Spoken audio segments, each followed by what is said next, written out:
नमस्कार, मैं अदिति गुप्ता आपका एजुकेशन वर्ल्ड में स्वागत करती हूँ। चलिए डिजिटल लिटरेसी के तीसरे लेक्चर पर चलते हैं।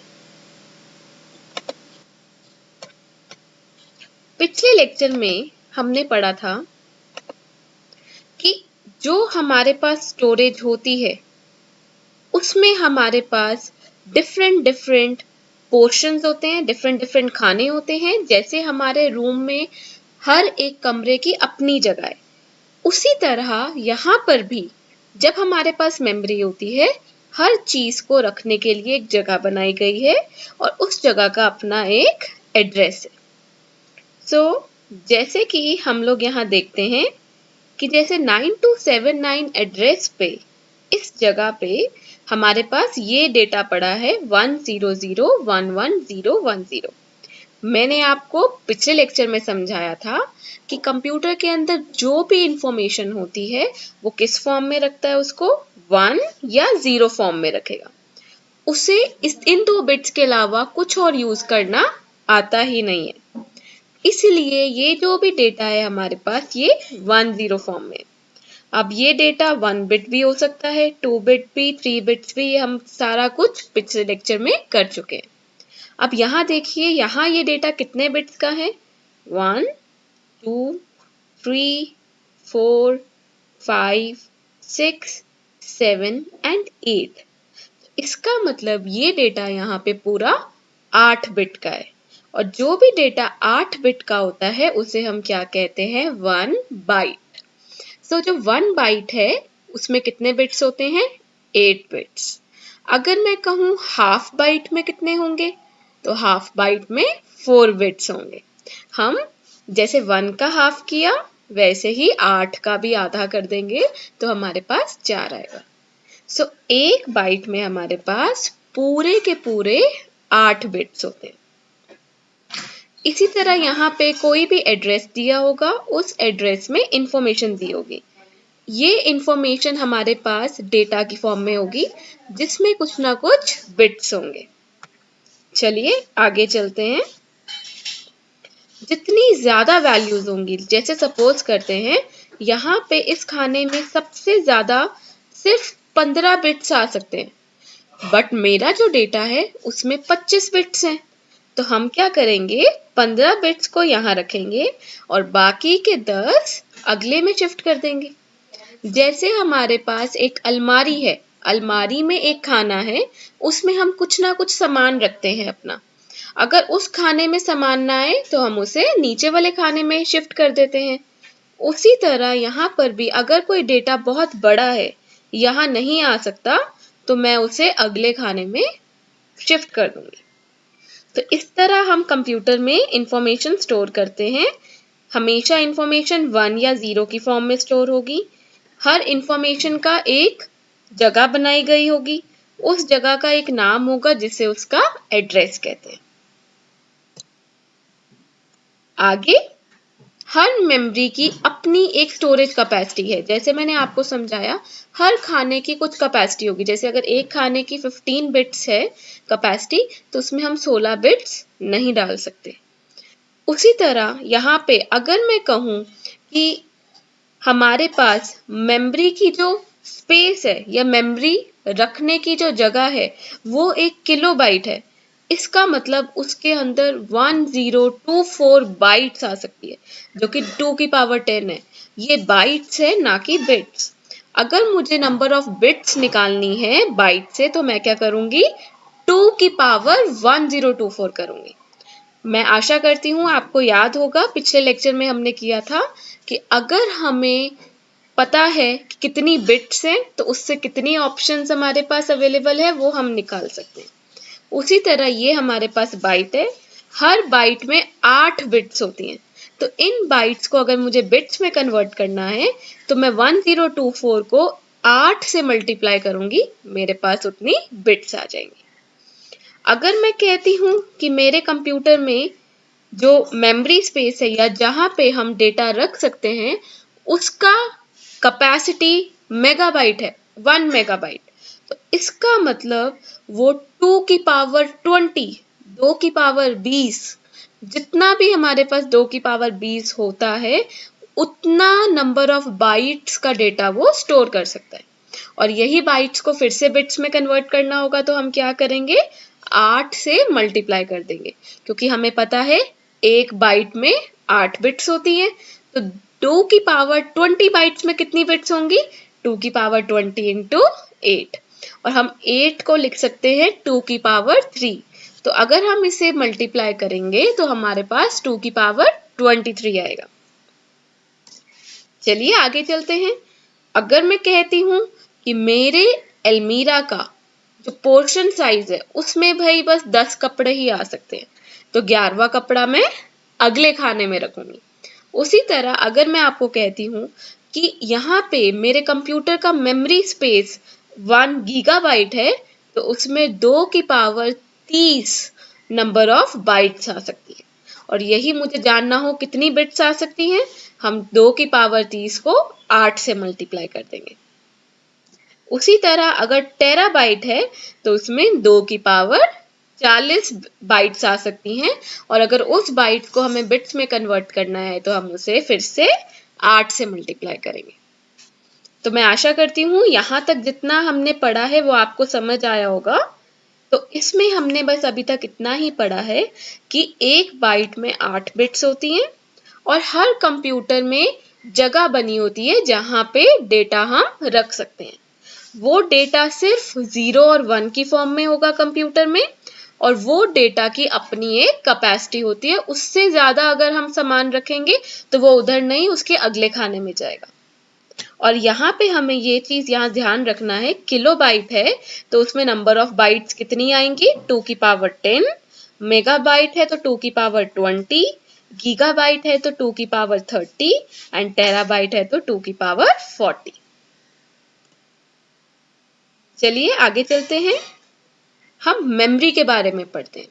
अब मेमोरी हमारे पास दो तरीके की होती है, एक होती है वॉलेटाइल, दूसरी होती है नॉन वॉलेटाइल। पहली जो वॉलेटाइल है वो मेमोरी उतनी अच्छी मेमोरी नहीं मानी जाती। क्यों नहीं मानी जाती, जैसे अगर मैं अभी आपको पढ़ा रही हूं, अगर लाइट चली जाए तो सारा डेटा मेरे कंप्यूटर का जो जो मैंने अभी टाइप किया, जैसे अगर मैं पेंट यूज कर रही हूँ या अगर मैंने गाना चलाया है या मैं कोई भी काम कर रही हूँ, मैं कुछ वर्ड फाइल के अंदर टाइप कर रही हूँ, तो क्या होगा, जैसे ही लाइट जाएगी तो वैसे ही वो सारा सामान अगर मैंने सेव नहीं किया हुआ है वो डिलीट हो जाएगा। इसीलिए वॉलेटाइल मेमोरी को अच्छी मेमोरी नहीं माना जाता है। लेकिन नॉन वॉलेटाइल मेमोरी क्या होती है, चाहे इलेक्ट्रिसिटी चली भी जाए, चाहे लाइट चली भी जाए, तब भी डेटा को कुछ नहीं होता। जब आप कंप्यूटर ऑन करोगे आपका डेटा वैसा का वैसा रहेगा। तो वॉलेटाइल मेमोरी वो होती है जिसमें इंफॉर्मेशन लॉस्ट हो जाती है अगर बिजली चली जाए। और जो सेकेंडरी मेमोरी होती है वो नॉन वॉलेटाइल होती है। अब हमने मेन मेमोरी तो पढ़ लिया। मेन मेमोरी क्या होती है, वो मेमोरी जहां पे हम अपना सारा सामान डाल देते हैं कंप्यूटर में। अब सेकेंडरी मेमोरी क्या है, सेकेंडरी मेमोरी होती है जो कंप्यूटर के अंदर ऑलरेडी नहीं होती, हम पेन ड्राइव या सीडी या डीवीडी के थ्रू उसे कंप्यूटर में डालते हैं और वहां से अपना डेटा देखते हैं। तो आप देखना, कभी जब आपने पेन ड्राइव लगाई होगी कंप्यूटर में, अगर पेन ड्राइव में जो भी डेटा आप कंप्यूटर में डाल रहे हो, अगर लाइट चली भी जाती है, आपका कंप्यूटर बंद भी हो जाता है, तब भी वो डेटा कहीं गुम नहीं होता। इसलिए हम उस डेटा को कहते हैं नॉन वॉलेटाइल, कि ये डेटा कभी गुम नहीं होगा जब बिजली खत्म भी हो जाएगी। तो उसी तरह सेकेंडरी मेमोरी डिवाइसेस कौन कौन से होते हैं, जैसे फ्लॉपी डिस्क हो गया, जैसे पेन ड्राइव हो गई, जैसे सीडीज हो गई, जैसे डीवीडीज हो गई, जिसे हम कंप्यूटर में एक्सटर्नली बाहर से कनेक्ट करते हैं और वहां से डेटा आता है, उसे हम क्या कहते हैं, सेकेंडरी मेमोरी डिवाइसेस। ये हमारे पास नॉन वॉलेटाइल होते हैं। लेकिन जो मेन मेमोरी होती है, क्योंकि वो कंप्यूटर के अंदर ही होती है, इसलिए हम उसे डायरेक्ट एक्सेस कर लेते हैं। डायरेक्ट मतलब कंप्यूटर से ही, कुछ लगाने की जरूरत नहीं पड़ती। जैसे अगर मेरे को पेंट करना है या मेरे को वर्ड की फाइल बनानी है, तो मैं सीधा अपने कंप्यूटर में जाऊंगी, वर्ड खोलूंगी और वहां से हम लोग डेटा निकाल लेंगे अपना। लेकिन सेकेंडरी मेमोरी के लिए इनडायरेक्ट एक्सेस होता है। उसके लिए मुझे एक डिवाइस को बाहर से कंप्यूटर से कनेक्ट करना पड़ेगा। कनेक्ट करने के बाद जैसे सीडी लगा दी तो सीडी कनेक्ट हो गई, हमने पेन ड्राइव लगा दी, पेन ड्राइव कनेक्ट हो गई, डीवीडी लगाई तो डीवीडी कनेक्ट हो गई।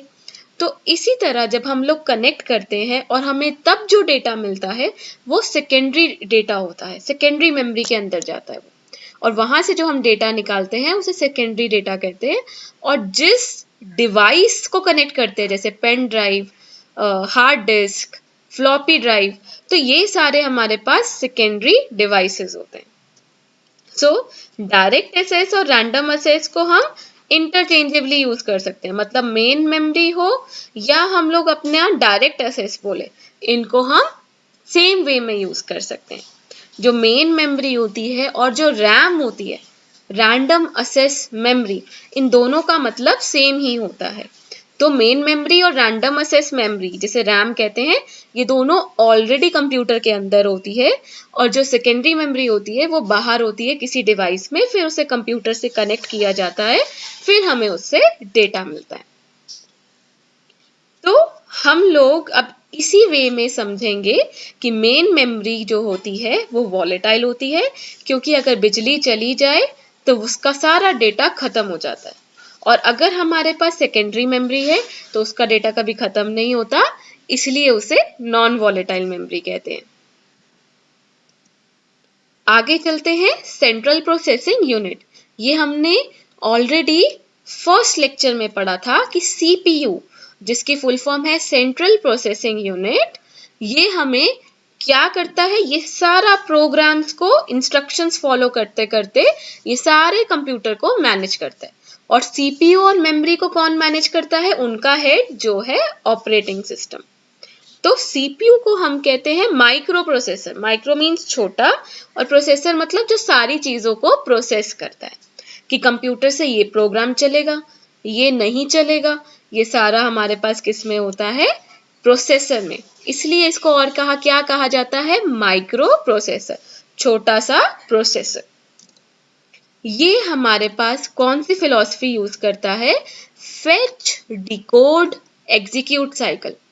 अब ये क्या साइकिल है, ये क्या मतलब है इन तीनों का। फेच का मतलब होता है डेटा लेना, तो सबसे पहले वो देखेगा मेन मेमोरी ने क्या कहा है करने को, तो वो काम क्या है, फेच ऑपरेशन। तो सीपीयू क्या करेगा, पहले देखेगा कि क्या क्या काम आज करना है, क्या क्या मेन मेमोरी ने कहा है ये काम करना है, पहले वो सारे कामों को स्टोर करता है। उसके बाद जो काम हमें कहा गया है, जो मेन मेमोरी ने कहा है, उसे डीकोड करना। डीकोड मतलब जैसे हमने कल पढ़ा था, ग्राफिकल यूजर इंटरफेस क्या करता है, एक लैंग्वेज को दूसरी लैंग्वेज में कन्वर्ट करता है। उसी तरह जो हमें मेन मेमोरी ने बताया, उसको कंप्यूटर मेमोरी में ट्रांसलेट करके किसी और भाषा में लेके आना, ताकि कोई उसे समझ ना पाए, उसे कहते हैं डीकोड। तो पहले सारी इंफॉर्मेशन ले लिया, उसे डिकोड कर दिया, अब वो भाषा कंप्यूटर को समझ आ गई कि ये काम करना है, उसके बाद वो काम करना शुरू करता है। तो जब वो काम वो करता है उसे कहते हैं एग्जीक्यूट ऑपरेशन, जब वो काम स्टार्ट कर देता है। सो यहां से हम दोबारा समझते हैं ये क्या हो रहा है। पहले फेच ऑपरेशन हो रहा है, जिसमें वो कंप्यूटर कैच कर रहा है कि क्या क्या काम करना है, लेकिन ये जो फेच हो रहा है ये दूसरी भाषा में है, जो कंप्यूटर को समझ नहीं आ रही। फिर उसे डिकोड किया जाता है, समझा जाता है कि ये जो भाषा है इसका मतलब क्या है, मतलब के लिए उसे कंप्यूटर की भाषा में कन्वर्ट किया जाता है। फिर कंप्यूटर समझता है कि ये काम हमें मेन मेमोरी ने कहा है करने को, ये करना है। फिर ये काम जब वो करता है उसे हम कहते हैं एग्जीक्यूट। तो सीपीयू कौन सा साइकिल स्टार्ट करता है, fetch, decode and execute cycle. So यहाँ पे हमसे क्वेश्चन पूछा जा सकता है कि सीपीयू की फिलॉसफी क्या है। तो आपको याद होना चाहिए इसकी फिलॉसफी है fetch, decode and execute. Fetch का मतलब इंफॉर्मेशन लेना, डिकोड का मतलब उसे कंप्यूटर की भाषा में लाना ताकि कंप्यूटर समझ पाए, और एग्जीक्यूट का मतलब उसे पूरा करना। सो ये हमारे पास साइकिल देखिए, फिर जब वो एग्जीक्यूट कर लेता है वो फिर से फेच फेज में जाता है, फिर से कंप्यूटर को कहता है कि अब और क्या काम करना है, ये मैं कर चुका हूं, अगला बताइए। फिर वो अगला फिर से काम उसे प्रोसेस करके देता है, फिर कंप्यूटर की लैंग्वेज में उसे ट्रांसलेट किया जाता है कि कंप्यूटर की भाषा में उसे कैसे लिखेंगे। फिर कंप्यूटर समझता है इस फेज में क्या क्या करना है, फिर वो काम खत्म करता है, फिर काम खत्म, फिर से कंप्यूटर से इंफॉर्मेशन लेगा। तो इसी तरह सीपीयू का मेन प्रिंसिपल क्या है? Fetch, decode and execute. मैं आशा करती हूँ यहाँ तक हमने जितना किया आपको समझ आया होगा। बाकी का हम अगले लेक्चर में करेंगे। धन्यवाद।